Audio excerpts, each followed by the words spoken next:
think there's going to be a whole myriad of startups that are going to be born and enabled by Starship. Right. And Starship's also going to enable competition. So I'm excited to see companies building around lunar infrastructure, companies building around thinking about like what happens when we get to Mars. I think we'll see new categories of space companies, and then we'll also see new categories of deep tech companies. So think AI, robotics, that will start thinking about how do we enable space, how do we grow space. I'm most excited to see the Starship moment in the space industry.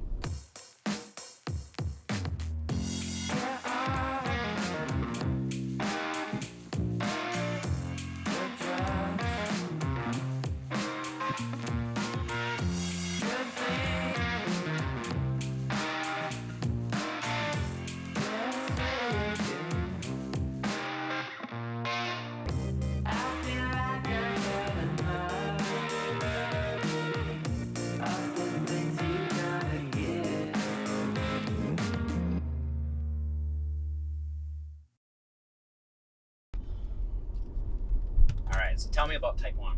So Type 1 was started in 2019. It was built on the idea of a Type 1 civilization, investing anything that progresses humanity towards a Type 1 civilization. Early on, we had a really big interest in space. We said there's a really interesting opportunity why we shouldn't get involved here and learn everything we can, surround ourselves with the best people. I saw that the same experiences that I had building a startup in an emerging market, different country, where there's not a lot of VC money.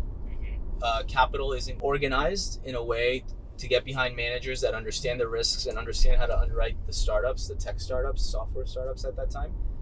And then an emerging sector like space, there wasn't a lot of VCs. There wasn't a lot of money that really understood what a gas station in space would do or how could that grow. Right. Now we're seeing more of that, which I'm really happy for, and I'm super excited about all the new managers and firms that are growing around the space, and even generalist firms investing in space. So we said it was kind of like our internet moment. If you ever heard Jeff Bezos talk about when he started Amazon, he looked at the data around internet usage. He got in his car and drove and quit his hedge fund job to start Amazon. That was kind of the same feeling we had. And since then, we've grown to have an office in London, an office here in LA, a team of 10. We have 2 core funds. We will be launching our 3rd core fund this year. We have an anchor for that one. We have about 30 some odd portfolio companies. We do some growth deals like SpaceX and bigger name multi-billion-dollar companies. And we also focus on core pre-seed, seed, Series A out of our core funds. Knowing what you know now and looking back when you started the fund, what was the biggest kind of mind shift and change? We wanted an ideal size of a fund to execute on a strategy, as opposed to finding a hybrid model where it's raise a small fund, risk less money, prove the thesis, prove the strategy, raise SPVs alongside it. Ultimately, both strategies support the ultimate goal of growing the ecosystem and progressing humanity forward, but you get to the end goal quicker and you can execute on the strategy quicker as opposed to spending a lot of time fundraising. Right. But the time we spent fundraising built relationships with folks who ultimately either converted, became friends, or we just have a relationship with and have seen our path. So I probably wouldn't do anything differently. The hardships and the obstacles teach you a lot that you can't recreate with anything else. How can CEOs and founders of the firms that you invest in get more value out of you guys? Spend more time with us. Spend more time with your VC partners. You don't know who they can introduce you to. You don't know who founders that come to us every year or whatever and just ask for a check for the new round, send us an email that has an update. Right. Okay, we'll look at the update, we'll make our decision. But ultimately, can I work with this person? Right. For the long term? Yeah. Can I encounter problems with this person and they'll work with us together to figure out solutions?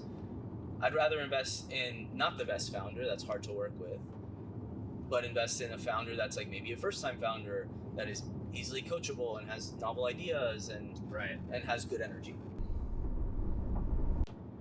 What would you say the most common mistake that you see kind of early stage CEO founders making? The only mistake I would say is not learning from previous mistakes. There's no like playbook for each individual situation. It's like be able to adjust and change and evolve from those things that you've tried as a founder. I completely agree with that.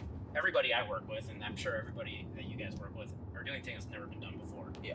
And so if you don't have a learning mindset or a process to learn and a hunger to learn, you're not going to make it. 100%. 100%. And when you stop learning, when you stop making mistakes, you stop learning. What's most important to you right now personally? So I thought for the longest time in my 20s and even until last year, I was so laser focused on work and financial stability and growing, and I thought that's what would make me fulfilled. Mm-hmm. And I've come to realize that it's not one thing in your life that's going to make you fulfilled and happy. It's a mixture of those things.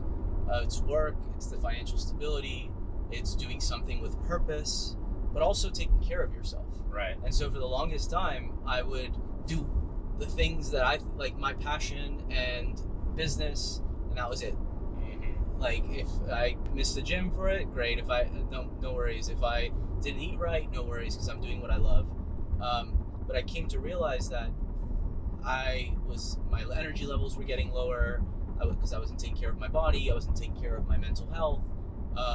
And so to be a fulfilled individual that deeply connects with others, right, and not just like shallow level connecting, it's like truly see you as a person, and for you to understand who I am, what makes me tick, to be able to do that authentically, I think you have to take care of yourself. Mm-hmm. And so that I got my personal trainer, and I'm taking care of myself, eating right. I'm like in the middle of a fast right now to try to like cleanse my body. Right. And if you do those things, I've come to realize you're more productive at work, and you can effectively think clearly and be creative and also connect with others and build authentic relationships. And that I think leads to happiness. So for me, what's most important right now is take care of yourself, and then you can take care of others and do the things that matter to you and your passion.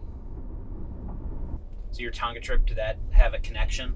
You're telling me about that was trip? Like the first, that was like one of the first things that really started me on this. Tell me about that trip. So like when I was younger, I'd take like solo trips and I just go and explore or whatever. And I didn't do that for like 7-8 years. And then last year I did like a trip to New Zealand, and I was by myself, and I did some hikes. And I disconnected, and then after that I went to Tonga. The Kingdom of Tonga is this little island nation in the South Pacific, and how I got there was I was at SpaceX at Starbase for their first Starship launch, the attempt on April 17th, and we were at the Tiki Hut, and Elon was there, and a bunch of like astronauts were there and stuff like that, and their employees. And you had the starships in the background. It was beautiful. And there was this guy that I had like followed and never met in person. His name was Karim Alia. He's Lebanese, and I'm Lebanese. Okay. And I go up to him, I'm like, man, I'm so jealous. I wanted to be the first Lebanese person to go to space, because he was one of the participants that's going around the moon on the Dear Moon mission. Yep. And off that, we built a friendship and followed each other online, and I got to see what he does for a living. And he's a photographer, and he swims with whales, and he focuses on conservation with his new nonprofit, and he's like published in Nat Geo. So his life revolves around documenting Earth and its ecosystems, and he does every year a summer trip to Tonga, and he swims with these humpback whales and really gets to see their behavior and connect with them. And so we went there for a week, and we were like off the grid, had connection like 2-3 hours during the day. But we'd be on this boat, and we'd find a humpback coming up for air, and then we'd come close to it, and then the captain would say, jump in. And so we'd jump in with our snorkels and dive and see them, and then they would look at us, and you literally could see like you could feel their emotion. Mm. They're singing, they're with their babies or mating. Wow. And so doing that for a week where it was so off the beaten path of what I do on a daily basis, and it was in nature, and I was connecting not with only myself, but with the other people on the trip that I had never met before. Right. Really made me be recharged. When I got back to the US, I felt motivated, and I felt, I had like repurposed, Tell me what you're most interested in space. I think there's going to be a whole myriad of startups that are going to be born and enabled by Starship. Right. And Starship's also going to enable competition around other launch vehicles. So I think the space industry is at like a really interesting inflection point. So I'm excited to see companies building around lunar infrastructure, companies building around thinking about like what happens when we get to Mars. It's still too early for that. But I think we'll see new categories of space companies, and then we'll also see new categories of deep tech companies. So think AI, robotics, that will start thinking about how do we enable space, how do we grow space, that sort of thing. And so I'm most excited to see the Starship moment in the space industry. What's something that draws you to a founder? Unapologetic authenticity and unapologetically being themselves, even if it's not like politically correct or anything like that, or if it's not by the book. Right. I think that gets me more excited to like learn what makes this person tick. And even if there's a quote unquote better founder or better company out there, I'd love backing like the underdog in that sense. Right. I also think like crazy is good. Like I love seeing like crazy ideas, and maybe it's not there from a like how you get there or how you fundraise perspective, but like if it's a good a good founder that's willing to like listen to feedback, even if our feedback's incorrect, I think that's what gets me excited to like, because once you make the investment, you're like talking to the founders all the time, and like maybe even taking a board seat if you lead and that sort of thing. When a VC firm leads, they're putting their reputation behind that founder, so that's a big ask. Right. And so it's like, can I literally talk to this person every week and really enjoy it? For you, it's really about connecting. I think ultimately it is about connecting. I'm on the sidelines with these founders, and they're in the field, so it's more so how do I support them from the sidelines? Right. That's awesome. But yeah, crazy is the most important thing. Here we are, back to your office. We couldn't have a better view. You're sitting in Malibu, overlooking the ocean. It is. We are blessed to have that. All right. Whenever you want to come by, feel free, swing by and grab a coffee. We have that coffee machine. I'll do that. Cool. Cool, man. Thanks. Cool.